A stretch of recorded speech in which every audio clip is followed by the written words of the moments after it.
Good morning, students. In the past videos, we have discussed the wave nature of electromagnetic radiation, and we also studied that wave nature was failed to explain some of the principles or laws like black body radiations, photoelectric effect, variations of heat capacities, and line spectra. ठीक है. In out of these four, we have discussed two of them, black body radiation and photoelectric effect in detail. So, a new theory was given by Planck which satisfactorily explained the anomalous behavior of wave nature of electromagnetic radiations and also explains the reasons of photoelectric effect and black body radiations. ठीक है. So Planck ने क्या theory दी थी? That is wave की nature की theory को reject करते हुए कि जो पार्टिकल्स का नेचर है, इलेक्ट्रोमैग्नेटिक रेडिएशंस है, वो कैसा है? पार्टिकल नेचर का है. अब मैं आपको ये पहले ही बता देती हूँ कि wave nature and particle nature दोनों ही होता है एक आपके रेडिएशंस का. ठीक है. तो कुछ फैक्ट्स जो होते हैं वो वेव नेचर एक्सप्लेन करते हैं एंड जो वेव नेचर नहीं एक्सप्लेन कर पाते वो ये पार्टिकल नेचर एक्सप्लेन कर रहे हैं. ठीक है. सो हमारे पास फर्स्ट पॉइंट क्या था? It was given by Planck's, so it is also termed as Planck's quantum theory. So first point is the radiant energy is emitted और absorb not continuously but discontinuously in the form of small packets. कि ये हम क्या पढ़ते थे wave theory के अंदर कि एनर्जी जो थी वो कॉन्टिन्यू सप्लाई थी. ठीक है. बट यहाँ पे हमने ब्लैक बॉडी रेडिएशंस में पढ़ा था कि वो कॉन्टिन्यू सप्लाई नहीं हो रही है. अगर वो कॉन्टिन्यू सप्लाई होती, वो आपको भी पता है कि एक साथ नहीं था बिहेवियर. एक टाइम पे हीट जो थी वो पूरी की पूरी ना ही एब्जॉर्ब्ड हो रही थी कॉन्टिन्यूसली और एक ही साथ ना वो एमिट हो रही थी, वो एक रेंज में जा रही थी. ठीक है. और यहाँ पे आपने ये भी पढ़ा था कि ये वेवलेंथ एंड फ्रीक्वेंसी पे डिपेंड कर रहा था. कलर का जो है वो चेंज आ रहा था ब्लैक बॉडी के अंदर.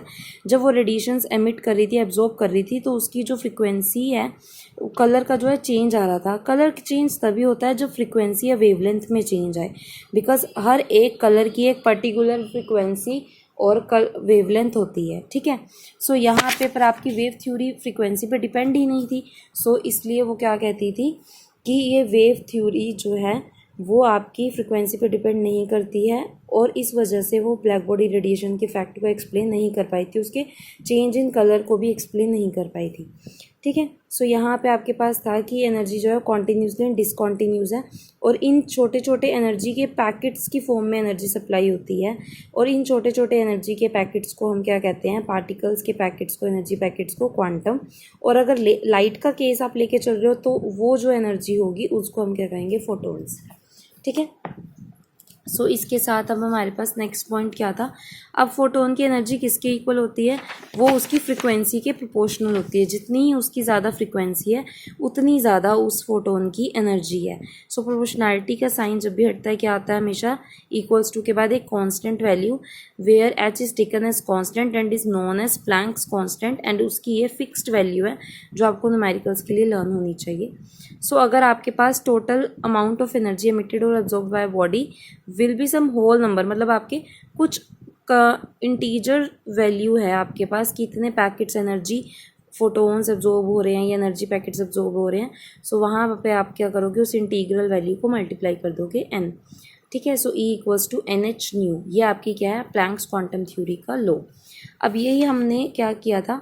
हमने कहा था वेव थ्योरी ये दोनों फैक्ट्स एक्सप्लेन नहीं कर पाई थी, black body and photo electric. तो अब देखते हैं पार्टिकल नेचर ने इसको सेटिस्फैक्टरली कैसे एक्सप्लेन किया.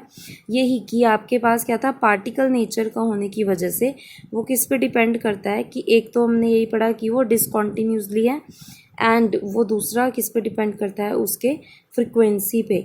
यहाँ से आप एक बार रीड करिए. When some solid substance is heated the amount of the substance are set into oscillations and emit radiation of frequency.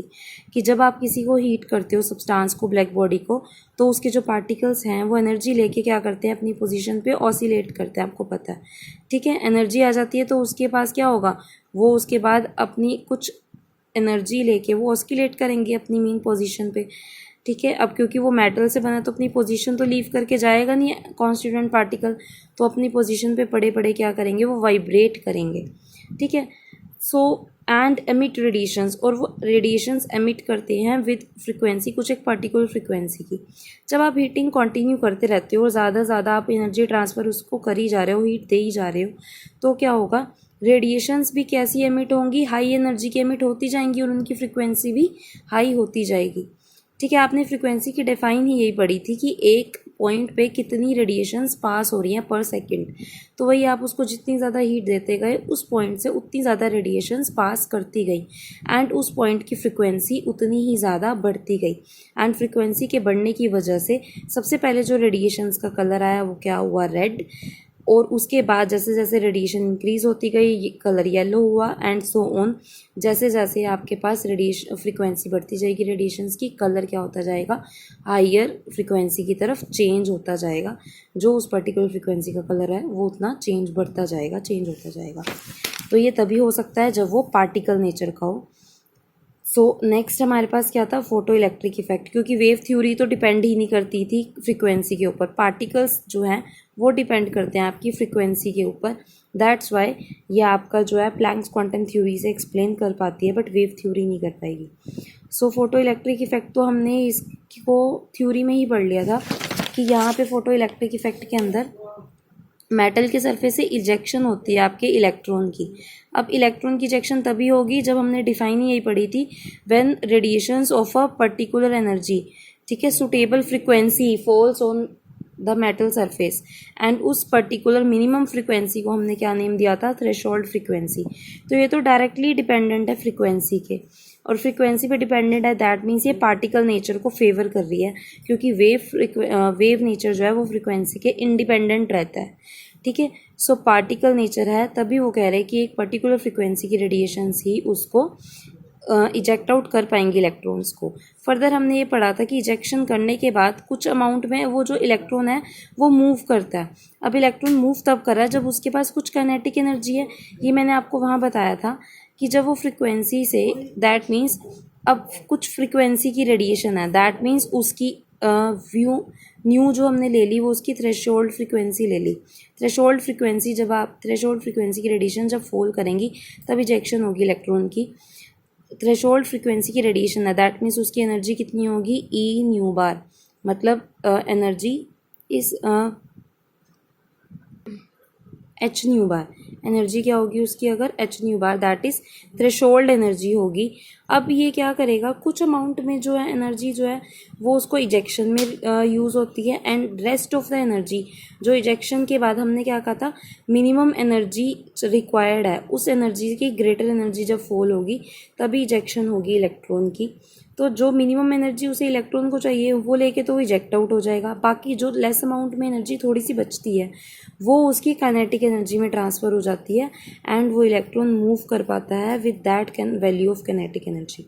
सो यहाँ पे हम अगर आपको फाइंड आउट करनी है काइनेटिक एनर्जी की वैल्यू तो वो आप कैसे कर सकते हो, आपको पता है काइनेटिक एनर्जी का formula half mv² which is equals to total energy जो आपकी रेडिएशन की थी minus h nu naught, that is उसमें से आपने थ्रेशोल्ड एनर्जी माइनस कर दी कि जो उसकी इजेक्शन में यूज्ड होगी, वो एनर्जी अगर आप माइनस कर दो टोटल एनर्जी में से तो आपके पास क्या बचेगी, उस इलेक्ट्रॉन के लिए काइनेटिक एनर्जी जिस एनर्जी से वो मूव करेगा। सो यहाँ से आप वही इसको अगर उधर ले जाओ तो आप लेफ्ट हैंड साइड ले जाओ तो आपके पास टोटल एनर्जी आ जाएगी। एंड आपको पता है एच न्यू नोड हमने लास्ट टाइम पढ़ा था which is known at work function, जो थ्रेशोल्ड एनर्जी के इक्वल होता है वर्क फंक्शन। सो ये आपके पास जो इक्वेशन बनी वो क्या बनी, Einstein photoelectric equation as it is given by Einstein.